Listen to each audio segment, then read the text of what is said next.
I'll admit nowadays that the newer beats are very different from what I grew up on and very different from what I was making when I first started making beats. And it goes kind of against my intuition a lot of times because a lot of these new songs are breaking the rules that were beaten into our heads when we came up. For example, before he gets into the example, so I've watched the video all the way up until here. So I don't know what he's about to say. But distorted 808s, distorted instruments, complex melodies, offbeat snares. Those are the things off the top of my head. Another one. This is my favorite one, actually. Arrangement. Y'all be doing these 1 minute arrangements and I freaking love it. I love it because I hope this becomes normal because I want artists to arrange their beats now. So what I've been doing, you get an intro, a hook, or an alternate version of the chorus, and then the verse, and then the actual hook, the full hook, full chorus, and then an outro. And then they could rearrange that however they like, because that one verse, you can make alternate verses with that outro, the intro even with dropouts, and then the alternate hook. So they have all the components that they need to make a 2-verse or even a 3-verse song if they're really creative. Most songs nowadays only have 1 or 2 verses. I like these shorter beats because of the algorithm as well, because a lot of these people are not listening to a 3-minute beat, especially if the third verse is the same as the first verse. And a lot of people are not expecting a third verse change up. And that's something that I used to do. I've tested this. Majority of people are listening to 1 minute of that beat. They get that verse, they get that hook. And then if they really want it, if they really want to, compose to it without even downloading it, guess what? They're listening to that 1 minute over and over and over and over and over and over again and writing their verses to that. I think it's a smarter play. I like these shorter arrangements, and then you arrange it. I'll give you all the pieces, and then you arrange it. You create your second or third verse, especially if the second or third verse is going to sound the same anyway, because that's what you were expecting. You didn't listen to the third verse thinking that it was going to sound different. No, you clicked off after the first verse. So I think we're at a point where we can let people create their own switch ups. And then if I do have a beat where I feel like, you know what, there's a special moment that I want them to absolutely incorporate in this beat that I don't think that they'll arrange and put together this way, I'll make that the second verse, or I'll add a pre-chorus before the chorus that gives them the ability to have all those different parts to where they can make a more unique third verse. We heard snares land on the 2 and the 4 for decades. You said it, the snares. Offbeat snares. Yep. I love it. I love it. All of a sudden, there was that brief period in the 90s when a lot of... And yeah, let me play exactly what he's talking about. Listen to the second snare.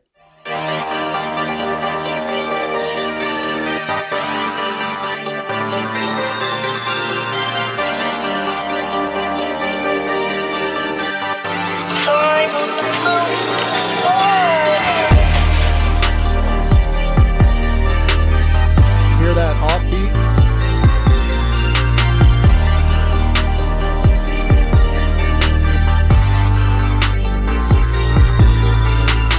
But you know what's really cool about that pattern?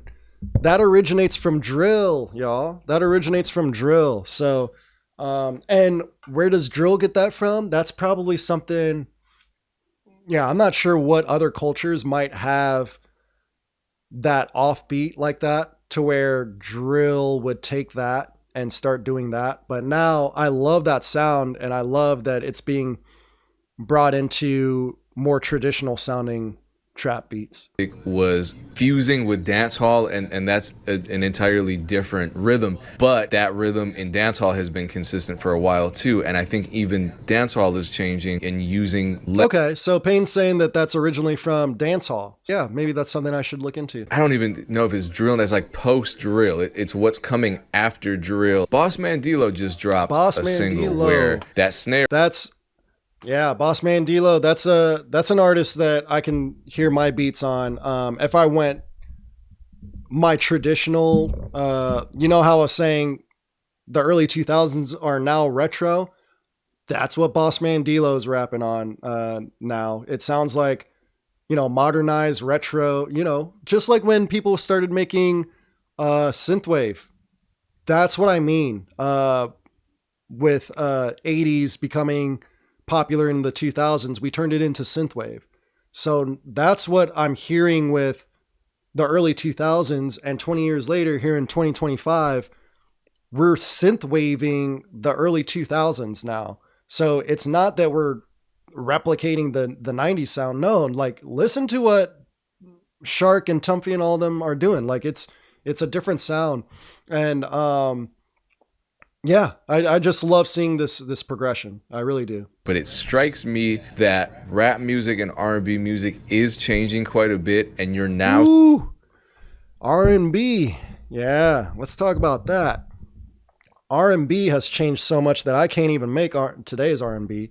Soul chords, trap soul chords, those chord progressions, you come up with some good chord progressions, but in terms of the sonics, I would have to actually go through and download some new drums. I would have to go through and curate my one shots. I would have to go through and start creating new preset banks. Yeah, today's R&B is not 90s R&B, y'all. It has more of a modern sound to it, even more polished. What it is still using from 90s is drum machines. So classic drum machine percussion, stuff like that. And even more exotic drum machine percussion. Drum machine sounds that we might have found corny back in the day. Those are starting to be used a lot more. But processed better. That's why I like mixing, y'all. That's why I like mixing and sound design. Because you can make any crappy sound out of this world, sound amazing, sound new, sound unique. You just got to know what you're doing. Seeing very different mixing techniques. There are still some common themes that continue over the years. And that's what I was talking about with chords, Really, your chords are your foundation in terms of the instrumentation. So your chords are going to determine the genre, just like the drums determine the genre for with the rhythm that you do.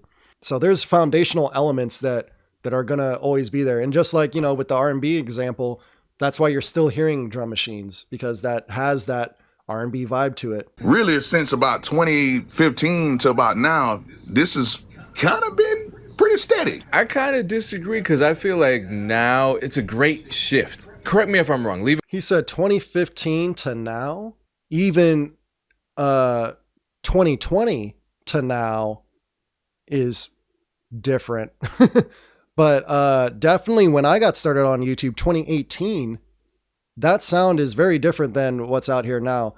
And this reminds me of another video that I saw from this other guy that tried to make that same argument, but for a longer time period.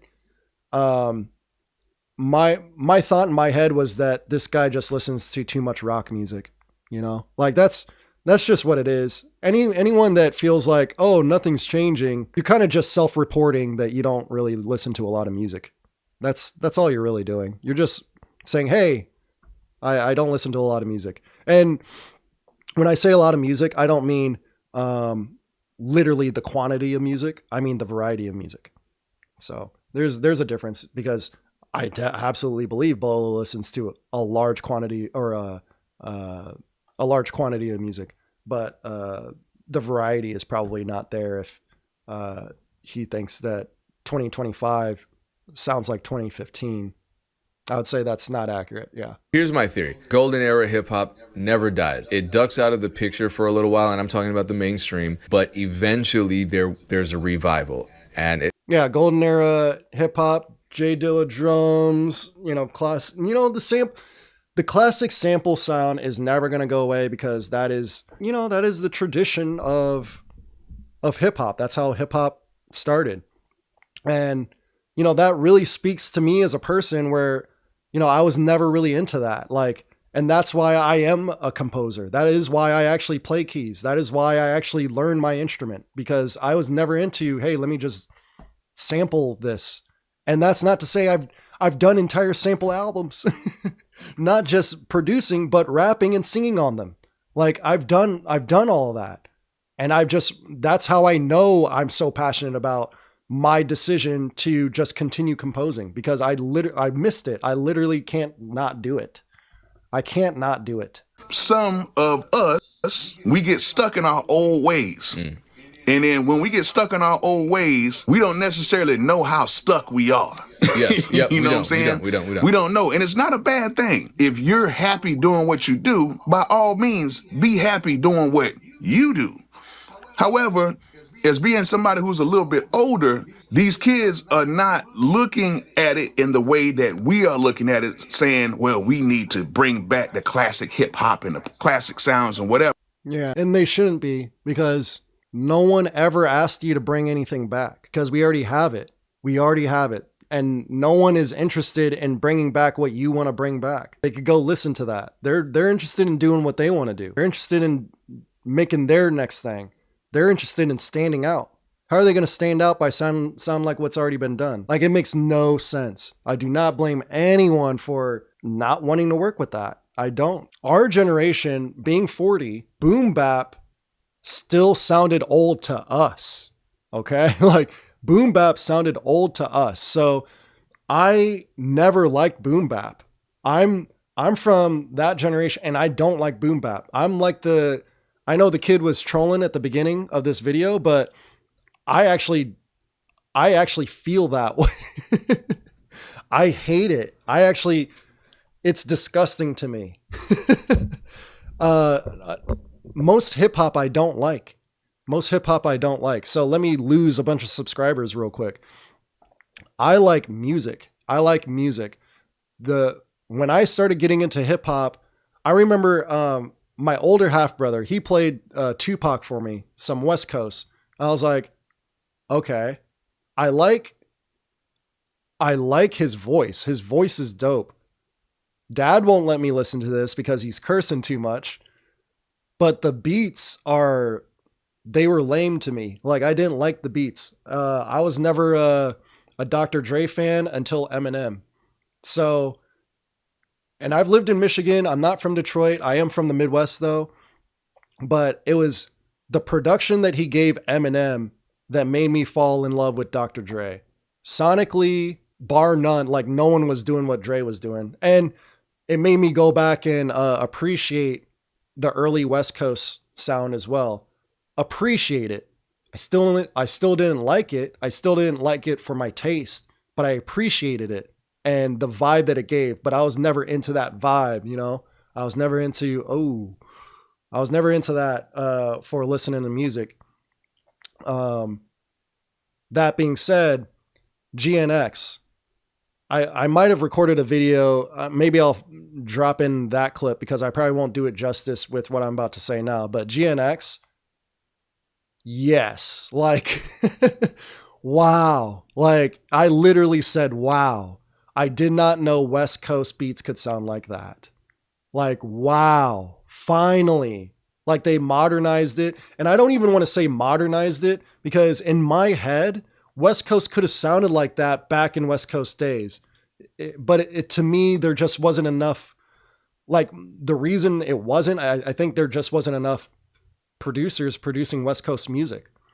There was a lot more of, back when, like I said, when I finally did start listening to music, it was because of guys like T.I. It was because of Jeezy. Jay-Z back in the day, the first album I ever bought was Jay-Z Volume 2. So I was definitely more into the East Coast sound, Biggie, Diddy. Yeah, maybe not so much anymore. But yeah, I was definitely more into the East Coast sound. I lived in Virginia for a while. So Pharrell, Timbaland. I mean, come on, y'all. Like, I was into the musicality of things.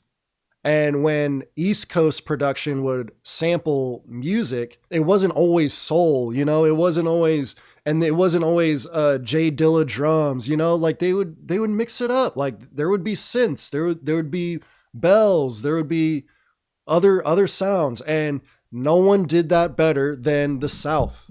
No one did it better than the Dirty South. You had the Runners, you had Manny Fresh, you had Shoddy Red. Man, so many producers that were incorporating a lot of other instrumentation into their beats. Yeah, I just really loved the fact that it didn't sound like a loop. They were adding sections into their songs, you know? There were different parts, different moments, different ways to feature artists. I like the exploration of combining genres that way rather than, hey, I'm going to take a soul sample and put these soul drums on it. Like, you're trying to sound old. I only like the old stuff when you try to make it sound new and fresh. That's what I look for when it comes to sampling. And I'm not a sampler. I make everything from scratch. Why? Not because I think making everything from scratch is better. I literally like making music. Shoot me. Like, I literally just like making music. I don't like dragging and dropping and then just making a line and then dragging that somewhere else and then making another cut there and then dragging that and then pulling the edge of that to stretch it out or to make it short. I wanted to make the thing that I'm stretching out and cutting and making shorter. Like, I want to make that before I do all of that. Like, you're missing all the fun stuff. This is the tedious stuff. Like, this is the stuff that I'm using to manipulate the cool stuff. I'm only doing this because I'm starting with something that sounds really cool and I'm about to make it sound cooler. But it all came from the inspiration from the cool stuff. I like making that. I like that process. And I get that some people don't really like making music that way. Like, not to say that sampling and chopping and all that isn't making music. You're still making music.